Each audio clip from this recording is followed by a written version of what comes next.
నాకెందుకో సునంద ఏదో రచ్చ చేస్తుందనిపిస్తోంది భవాని. వ్రతం జరక్కపోతే తన అనుమానం నిజమైందని గొడవ చేసేది. కాని రాధాశ్యామ్లు వ్రతంలో కూర్చోవాలని సిద్ధపడిన తర్వాత తనేం చేయగలుగుతుందండి? ఎలా ఉన్నారు భవానీ గారు? రాజలక్ష్మి గారు, మీరెప్పుడొచ్చారు? ఇందాకే వచ్చాను. రాధ వ్రతం గురించి చెప్పింది. మీరేమీ కంగారు పడకండి, అంతా సాఫీగా జరుగుతుంది.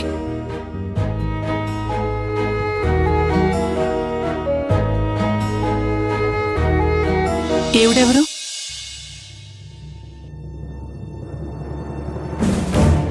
రాజలక్ష్మి గారు, రాధకి పెద్దమ్మ.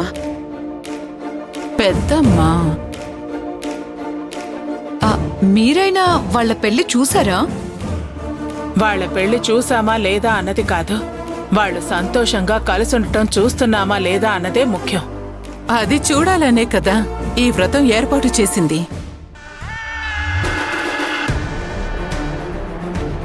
వెళ్ళి మీ రాధని రమ్మని చెప్పండి, పూజకి టైం అవుతుంది. మీరు మా రాధ ఆడపడుచు కదా.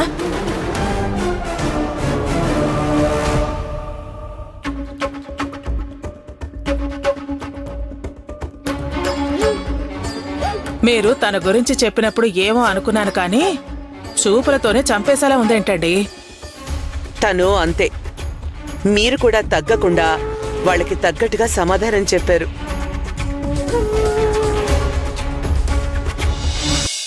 బాగున్నారండి? బాగున్నాను. మీరెలా ఉన్నారు? బాగున్నాను.